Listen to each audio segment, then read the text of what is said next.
విషయంలో మనం శృతి మించి హద్దులు దాటి ఎవరితో ప్రవర్తించకూడదు. వారిద్దరి మధ్య సంబంధం తెగిపోద్ది. ఏమిటి అంటే ఏమిటి ఉండాలి, ఆ ప్రేమ అలాగే ఉండాలి. శృతి మించిందంటే ప్రమాదం పొంచి ఉంటుంది. ఎవరితో అయినా సంబంధ బాంధవ్యాలు శృతి మించి ఉండకూడదు. అతి చనువు ప్రమాదానికి దారితీస్తుంది.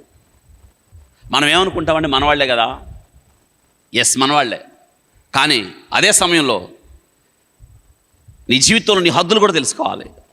హద్దులు దాటి స్నేహం కానీ, హద్దులు దాటి చనువు కానీ, చొరవ కానీ, హద్దులు దాటి పరిచయాలు కానీ, హద్దులు దాటి చర్చించుకోవడం మంచిది కాదని జ్ఞాపకం చేస్తున్నాను. హద్దులున్నాయి, నీ ప్రాకారాలను ఎప్పుడు దాటదు. వింటున్నారా? కాబట్టి ఇక్కడ మనం తెలుసుకోవాల్సిన విషయం, ఇశ్రాయేలీలు 10 గోత్రాలు విడిపోయారు. 10 గోత్రాలు ఉత్తర దిక్కున, 2 గోత్రాలు దక్షిణ దిక్కున వచ్చాయి.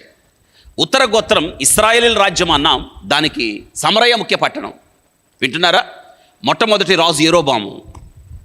ఇక దక్షిణ రాజ్యం ముందే 2 గోత్రాలే వచ్చాయి, యూదా గోత్రము, బెన్యామీను గోత్రము. ఆ రాజు ఎవరంటే యెరోబాము. మీకు గుర్తుంది, రెహబాము. అక్కడేమో యెరోబాము ఉన్నాడు, ఇక్కడేమో రెహబాము ఉన్నాడు. అయితే అవతల రాజ్యం ముందే 10 గోత్రాలు, దాన్ని పరిపాలించిన రాజులు ఒక్కడు మంచోడు కాదు. దేవుడు వారి కొరకు వేచి చూచాడు, ప్రవక్తలను పంపాడు, ఎవడు మాటల్లా.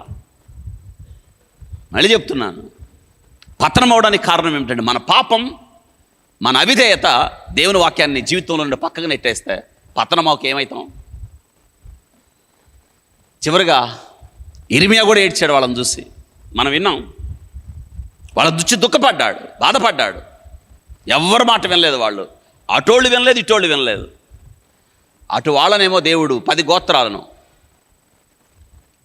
అష్షూరు చెరకు పంపించాడు క్రీస్తు పూర్వం 722 సంవత్సరంలో. వినండి, మళ్ళీ వారు రాలేదు, దేశాన్ని కట్టుకోలేదు. ఇక యువతలు ఉండే 2 గోత్రాలు, అవతలను చూసి పాఠాలు నేర్చుకోవాలా లేదా? నేర్చుకోవాలి. ఒక సంఘటన మన జీవితంలో జరిగినప్పుడు మనం పాఠాలు నేర్చుకోవాలి. వారికి జరిగింది మనకి జరుగుతుందేమో, వారికి ఎందుకు జరిగింది, కారణాలు వెతుక్కోవాలి, సరిచేసుకోవాలి. ఒకవేళ మన జీవితంలో అటువంటి పరిస్థితులు ఎదురైతే మనం వాటిని విడిచిపెట్టాలి.